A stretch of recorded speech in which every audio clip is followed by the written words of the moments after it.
ನಗರಸಭೆಯಲ್ಲಿ ನಮ್ದು 28, RCB 18. ಅಲ್ಲಿ ಅವ್ರದ್ದು ಕಪ್ ನಮ್ದೆ, ಇಲ್ಲೂ ಕಪ್ ನಮ್ದೆ. RCB ಅವ್ರು ಗೆಲ್ಲಬೇಕು. ಕಮಲ್ ಹಾಸನ್ ಕ್ಷಮೆ ಕೇಳಿಲ್ಲ. ಯಾವುದೇ ಕಾರಣಕ್ಕೆ ಕಮಲ್ ಹಾಸನ್ ಪಿಕ್ಚರ್ಗಳನ್ನ ಕರ್ನಾಟಕದಲ್ಲಿ ಅವ್ರು ರಿಲೀಸ್ ಆಗೋದು ಬಿಡಲ್ಲ. ಅದರ ಬಗ್ಗೆ ಒಂದಷ್ಟು ಐಡಿಯಾ ಇಲ್ಲ ಅನ್ಸುತ್ತೆ. ಸಾವಿರಾರು ವರ್ಷಗಳ ಇತಿಹಾಸ ಇರೋದು ನಮ್ಮ ಕನ್ನಡ. ನಮ್ಮ ನಿನ್ನೆ ಕೂಡ ನಾವು ಡೆಡ್ಲೈನ್ ಕೊಟ್ಟಿದ್ವಿ. ಕಮಲ್ ಹಾಸನ್ ಕ್ಷಮೆ ಕೇಳಿಲ್ಲ. ಯಾವುದೇ ಕಾರಣಕ್ಕೆ ಕಮಲ್ ಹಾಸನ್ ಪಿಕ್ಚರ್ಗಳನ್ನ ಕರ್ನಾಟಕದಲ್ಲಿ ಅವ್ರು ರಿಲೀಸ್ ಆಗೋದು ಬಿಡಲ್ಲ. ಮತ್ತು ಕಮಲ್ ಹಾಸನ್ನ ಕಂಪ್ಲೀಟಾಗಿ ಬ್ಯಾನ್ ಮಾಡ್ತೀವಿ.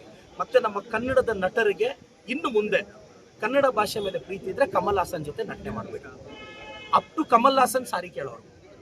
ಕಮಲ್ ಹಾಸನ್ ಸಾರಿ ಕೇಳಬೇಕು. ಇಲ್ಲ ಅಂದರೆ ನಾನು ನನ್ನ ಸರ್ಕಾರವನ್ನು ಆಗ್ರಹಿಸ್ತೀನಿ, ಕಮಲ್ ಹಾಸನ್ನ ಕಂಪ್ಲೀಟಾಗಿ ಬ್ಯಾನ್ ಮಾಡ್ತೀನಿ.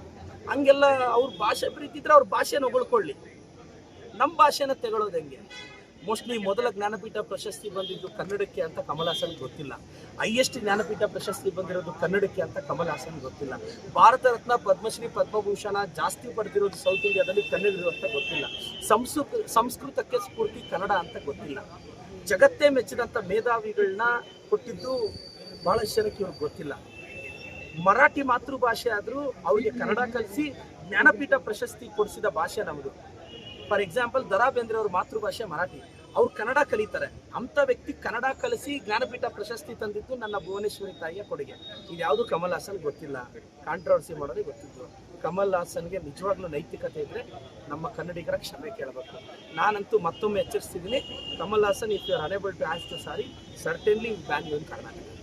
No second thought. ತಾರೀಕು RCB ನಗರಸಭೆಯಲ್ಲಿ ನಮ್ದು 28, RCB 18. ಅಲ್ಲಿ ಅವ್ರದ್ದು ಕಪ್ ನಮ್ದೆ, ಇಲ್ಲೂ ಕಪ್ ನಮ್ದೆ. RCB ಅವ್ರು ಗೆಲ್ಲಬೇಕು. ನಮ್ಮ ತಂಡ ಗೆಲ್ಲುತ್ತೆ. ನಮ್ಮ ಸಿದ್ದರಾಮಯ್ಯ ಸಾಹೇಬರು ಹೇಳಿದ್ದಾರೆ ಕಪ್ ನಮ್ದೆ ಅಂತ. ಸೊ RCB ಕಪ್ ನಮ್ದೆ. ಸರ್, ಇಷ್ಟು 2.5 ವರ್ಷಗಳು ಆಗ್ತಾ ಬಂದ್ರು ಸಹ ಸಿದ್ದರಾಮಯ್ಯ